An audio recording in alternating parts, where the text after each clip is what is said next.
नमस्कार, आत्मा चैनल देख रहे सभी दर्शकों का मैं प्रगति स्वागत करती हूँ। आज हम पहुँचे हैं श्री श्री 1008 जगत गुरु परमहंसाचार्य स्वामी दयानंद सरस्वती जी महाराज जी के पास, जिनसे आज हम बातचीत करेंगे और उनसे जानेंगे हिंदू धर्म में कृष्ण जी की लीलाओं के बारे में और उनके वृंदावन को एक भाव के तरीके से बोला जाता है और जाना भी जाता है। सो उसके ऊपर हम आज खुलकर चर्चा करेंगे। हरे कृष्णा स्वामी जी। हरे कृष्ण गौरव। सबसे पहले स्वामी जी मैं आपसे पूछना चाहूँगी कि जब हम बात करते हैं वृंदावन की, तो आप देखते होंगे कि जो भक्त हैं उनके ना हृदय में एक अलग ही भाव होता है। वृंदावन की कह लीजिए वो भूमि ऐसी है या वहाँ पे जो हमारे कृष्ण भगवान जी हैं उनकी लीलाएं ही ऐसी हैं। तो आपके हिसाब से जब वृंदावन का नाम आता है, एक कहते हैं, अगर हम अंग्रेजी में बात करें तो उसे एक इमोशन कहते हैं, तो आपके हिसाब से वो इमोशन क्या है? ये भक्ति है। वृंदावन भगवान का धाम है और हमारे शास्त्रों में हमारे महात्माओं ने, महापुरुषों ने धाम को धामी का ही स्वरूप कहा है। और धाम, वृंदावन धाम जो है वह भगवान का धाम है और भगवान का स्वरूप है। तो भगवान का स्वरूप होने के कारण से हमारे भगवान हैं कृष्ण, और कृष्ण का अर्थ ही है कृषति आकर्षति कृष्णा, जो चित्त का आकर्षण करे उसका नाम है कृष्ण। तो भगवान का धाम भी आकर्षण ही करेगा, बिल्कुल, क्योंकि उनका स्वरूप है।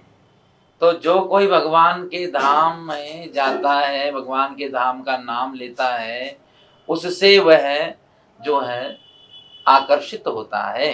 तो भगवान की जो भक्ति है वह के कारण से वह वृंदावन का जो है आकर्षित होता है। हमारे एक महात्मा हुए, वह वृंदावन नाम सुने, केवल भक्तमाल में ऐसी कथा आती है, केवल नाम सुना वृंदावन, बस इतने में उनकी समाधि लग गई।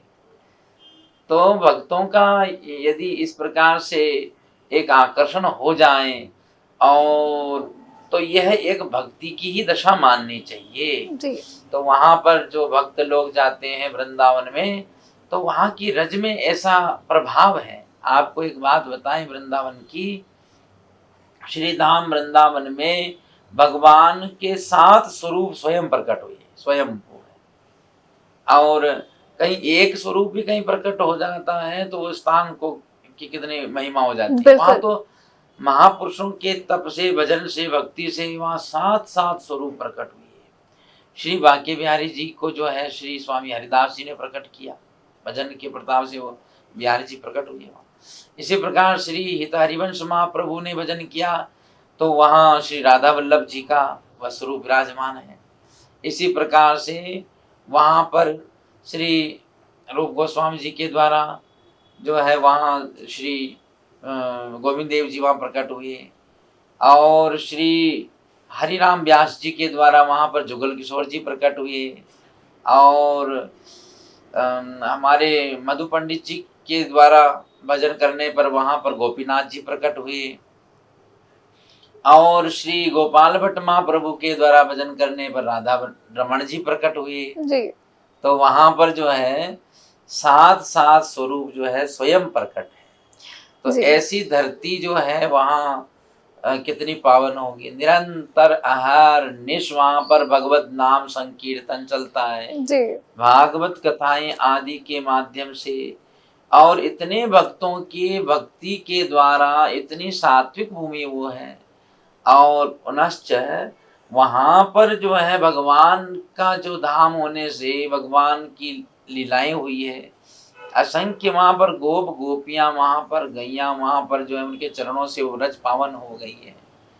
संत बड़े भाव से कहते हैं कि जो कोई तीर्थ ऐसा नहीं है जहाँ जाकर के कोई ऐसे कहेंगे कि यहाँ लोट पोट हो जाओ। वृंदावन में आप जाओगे तो रमण रेती में कहेंगे कि यहाँ पर लोट पोट हो जाइए। क्यों? रमण रेती लोट्यो नहीं, कियो न जमुना पान, रे मन तू जान्यो नहीं, ब्रज को तत्व मान। ब्रज का ऐसा तत्व है कि वहाँ का ऐसा प्रभाव है, जो लोग एक बार उस धरती पर जाते हैं, निष्ठुर से निष्ठुर हृदय में भक्ति जागृत हो जाती है।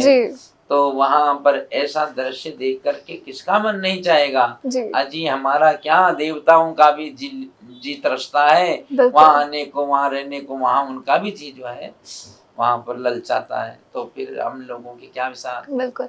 स्वामी जी, जैसे आपने कहा कि लोग अपनी कहते हैं गृहस्थी छोड़कर वहाँ जाते हैं। उनको लगता है कि एक जो ये भाव है ये हमें अपनी तरफ हमारे पूरी ज़िंदगी भर साथ रहेगा। बेशक ये गृहस्थी जो है ये कुछ समय के बाद ख़त्म हो जाती है, जब बंदे की मृत्यु हो जाती है या कुछ मोह से बंदा दूर हो जाता है। बट अगर बात की जाए देश-विदेश में भी कृष्ण जी का और राधा जी का इतना अटूट उनका जो प्रचार हो रहा है, लोग देश-विदेश से अपने घर छोड़कर, अपना देश छोड़कर यहाँ हिंदुस्तान की भूमि वृंदावन पर आकर वहाँ रहने लग गए हैं और कृष्ण गुणगान करने लग गए हैं। तो आपके हिसाब से ये जो कृष्ण नाम है, ये जो संचार हो रहा है, ये देश भर में ना सिर्फ ना सिर्फ देश बल्कि विश्व भर में इनका नाम मतलब गाया जा रहा है, सुनाया जा रहा है और बोला जा रहा है।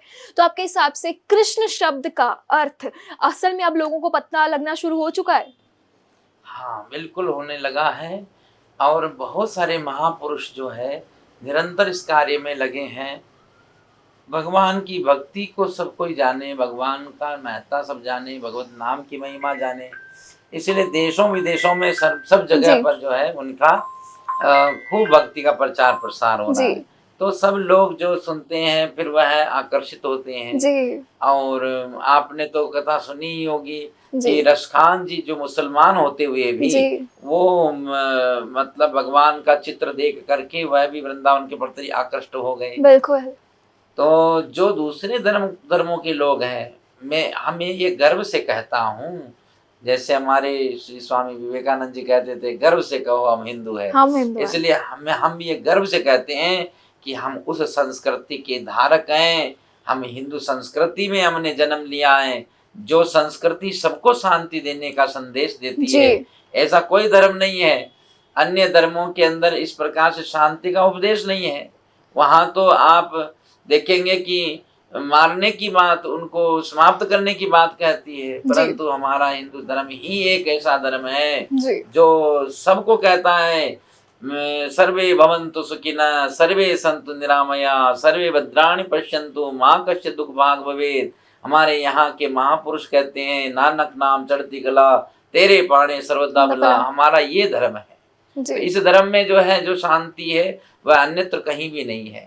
बाकी सब धर्मों में मारने काटने की बातें हैं, तो वह शांति का उपदेश नहीं दे सकते। परंतु यहाँ का जो धर्म है, इसीलिए सब लोग आकृष्ट हो रहे हैं। कौन नहीं चाहता है कि जीवन में शांति हो, जीवन में अमन चैन हो, सब चाहते हैं। पर स्वामी जी, अगर बात की जाए बांके बिहारी मंदिर की, तो मेरे को एक वहाँ से मतलब एक प्रश्न होता है ना कि जब हम जाते हैं तो जो पुजारी हैं वहाँ के, वो बार बार पर्दा कर देते हैं मूर्ति के सामने। आप जरा प्लीज हमारे दर्शकों को बताइए क्या है इसके पीछे का मुख्य कारण? ये एक भाव है। और ऐसा कहते हैं कि हमारे बिहारी जी इतने सुंदर हैं, ये नाम ही उनका बांके बिहारी। बांके बिहारी का मतलब बांके माने सुंदर जी। और ऐसे सुंदर हमारे ठाकुर हैं कि उनको नजर न लग जाए कहीं भक्तों की। तो इसलिए वो कहते हैं कि एक टक देख लेंगे नजर लग जाएगी जी। तो वो कहते हैं कि पर्दा कर देते हैं ताकि नजर न लगे। और ये भी भाव होता है कि कहीं ऐसा न हो भक्तों के प्रेम में बिहार जी चले ही न जाए कहीं जी। तो इसलिए कहीं अपने अपने भक्तों के भाव हैं, इसलिए वहाँ बिहार जी में बार बार पर्दा किया जाता है। एक ना भजन भी है स्वामी जी, राधा क्यों गोरी मैं क्यों काला। जब यशोदा मैया से कृष्ण जी बोलते हैं कि यशोमती मैया न राधा क्यों गोरी मैं क्यों काला, तो वो जो भजन है उसमें कृष्ण जी का भाव बताया गया है कि वो कहते हैं कि मैं काला क्यों हूँ और राधा गोरी क्यों है। तो आपके हिसाब से ये जो भजन है इसका क्या असली कारण है? भगवान काले नहीं है जी। भगवान तो जो है वह इतने प्रकाशमय हैं कि हम लोग उनको देख ही नहीं पाते हैं जी। भगवान तो जो है वह ऐसा, भजन की बात कही तो भजन में ऐसा भी आता ना कि वो इसलिए भगवान कहते हैं कहीं भक्तों की नजर न लग जाए, भगवान को भक्तों की नजर न लग जाए, इसलिए वह अपने को जो है ऐसा रूप बनाया हुआ है। और दूसरी बात ये है कि भगवान का जो है वह इस कलयुग के अंदर जी कृष्ण वर्ण में ही उन्होंने प्रकट होना था। जी इसलिए भगवान श्याम श्याम है ना, जी श्याम सांवले सलोने हैं, जी और सांवले सलोने हैं, तो इसलिए उनकी सुंदरता और भी जो है निखर गई। तो एक प्रकाश है भगवान का, उस प्रकाश के कारण से कहीं कहीं एक उस भजन के माध्यम से ही जी कई भक्तों ने भाव दिया कि जी बोले भगवान इसलिए काले हैं क्योंकि जमुना जी का रंग काला है, हाँ भगवान जी ने उसमें नहाए इसलिए काले। कई भक्तों के अपने अपने भाव है। बिल्कुल जी वो कहते बिल्कुल हैं गोपियां अपने आंखों में गजरा लगाती हैं इसलिए काले जी हैं। बिल्कुल तो बहुत सारे प्रश्न आते हैं लोगों कारण के दिल में बताते जी हैं और अपने भाव बताते हैं। जी और ये भी एक भाव है कि भगवान काले नहीं हैं, हम लोगों का मन काला हो जाता है, यानी भगवान तो जो है सबको प्रकाश देने वाले हैं। जी इस तरह से हम लोगों को भाव स्वामी जी आपकी इस बात से ना यहाँ पे मुझे एक और भजन मेरे माइंड में चल रहा है कि तू इतना ना करियो श्रृंगार